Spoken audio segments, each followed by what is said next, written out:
Bonjour à toutes, bonjour à tous, bienvenue sur 8 Mont Blanc pour un nouveau journal. Nous sommes le vendredi 3 novembre 2023 et tout de suite, voici les titres que nous allons développer ce soir.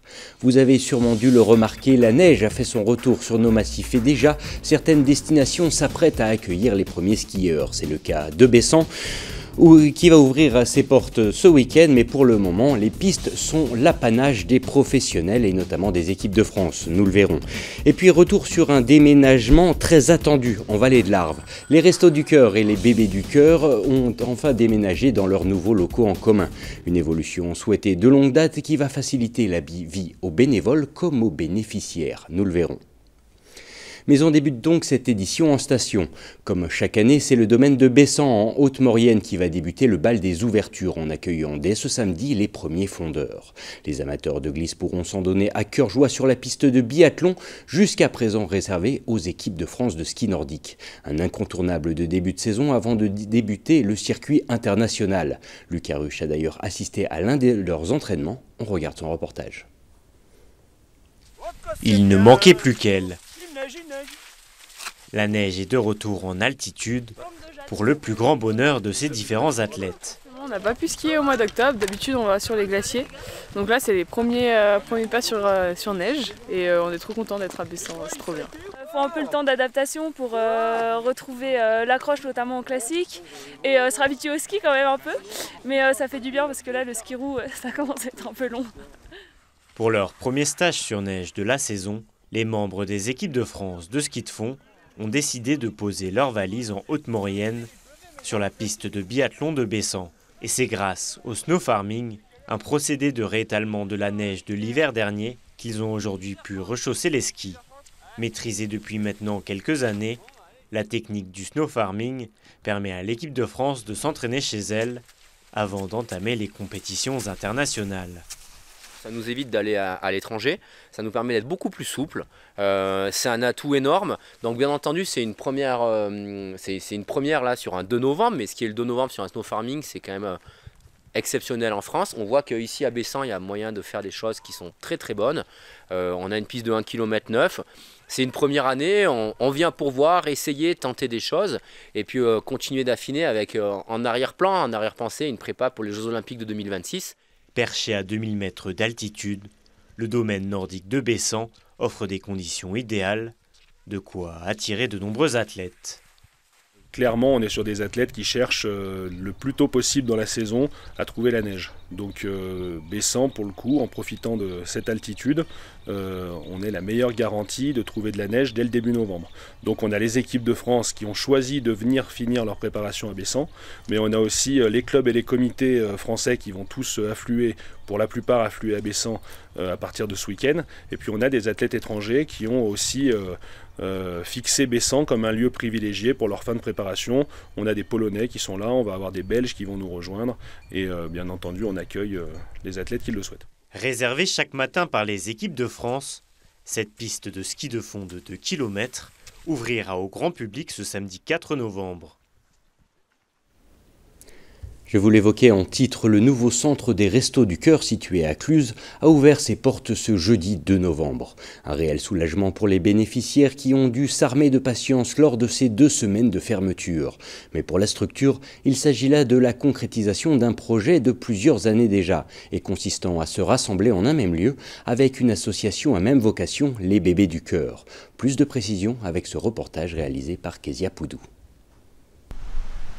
Plus grand, plus confortable, le nouveau centre des Restos du Cœur de Cluses a ouvert ses portes ce jeudi 2 novembre. Et cette fois-ci, il n'est pas seul dans les locaux car les Bébés du Cœur ont également pris ses marques dans cet ancien magasin de bricolage.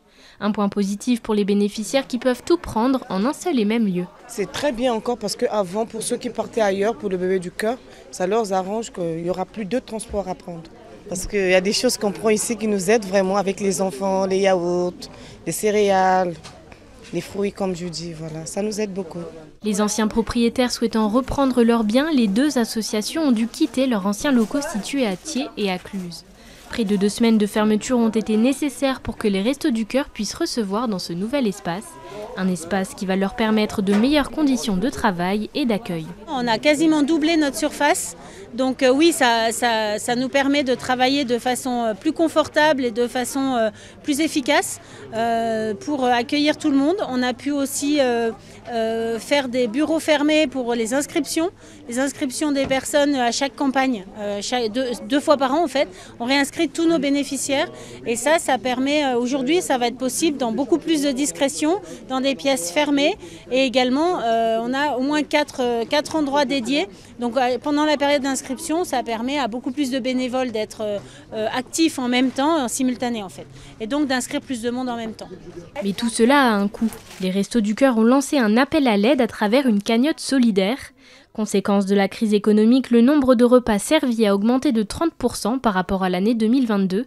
Un impact important qui ne permet pas à l'association de financer intégralement son nouveau centre. Toutes les collectivités se sont mobilisées face déjà à la montée malheureusement des besoins de la population. Notre épicerie sociale à la communauté de communes est pleine. On a du mal à pouvoir accueillir dans de meilleures conditions d'autres personnes. Les Restos du Cœur sont là pour répondre présent avec des forces vives et c'est le cas. Et donc le département, la région, la communauté de communes et la ville de Cluses se sont mobilisés pour à la fois apporter des subventions d'investissement mais aussi de quoi payer une partie du loyer toute l'année. Ouverts les mercredis, jeudis et vendredis, les Restos du Cœur de Cluses accueillent près de 400 familles venant d'un vaste secteur allant de Salanches à La Roche-sur-Foron. Je vous propose à présent de partir à la découverte d'un travail peu commun. Informaticien pendant 20 ans, Thierry Minois a décidé de changer de vie pour fonder l'entreprise l'Essence des Alpes. Il y a une entreprise qui produit des huiles essentielles de sapin et d'épicéa. Mais pour obtenir ce précieux liquide, il choisit soigneusement sa matière première directement dans nos forêts savoyardes. Victoria Lopez l'avait suivi à l'automne dernier afin de mieux comprendre le procédé de fabrication de la coupe des arbres jusqu'à la mise en flacon. On regarde.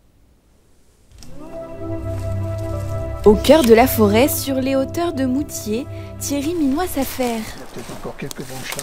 Il recherche les plus belles branches de sapin et d'épicéa. Leurs précieuses épines vont servir à la confection d'huile essentielle. Pour cela, Thierry choisit en concertation avec les exploitants et l'ONF les lieux de coupe. Il vient ensuite récupérer ces branches que personne n'utilise. Les petites branches, c'est intéressant parce qu'il y a beaucoup d'aiguilles pour peu de bois. Donc au niveau rendement de distillation, c'est plus intéressant. Il faut savoir que quand on distille, si on met beaucoup de bois, on aura beaucoup de résine. Et du coup, on va avoir une huile essentielle qui va être différente en parfum et en goût. Ça ne va pas changer les propriétés, mais on a quelque chose de beaucoup moins fun. Ça va tirer sur des parfums de térébenthine un peu. Ils sont quand même beaucoup moins sympas, déjà à diffuser.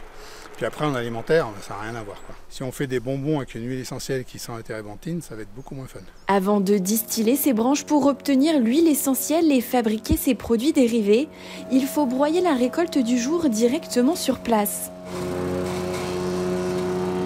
On est obligé de broyer pour avoir un broyat qui va être rempli de manière homogène dans l'alambic, dans le panier de l'alambic. Voilà. Si on ne broie pas, c'est pas distillable, la vapeur elle va passer à travers sans distiller. Il faut que ce soit bien tassé, homogène, pour que ça fonctionne. Avec plusieurs mètres cubes de branches, Thierry obtient 1 mètre cube de broyat. Il achemine son butin jusqu'à son atelier, où il procède tout de suite à la distillation pour préserver les propriétés de la matière. Et voilà.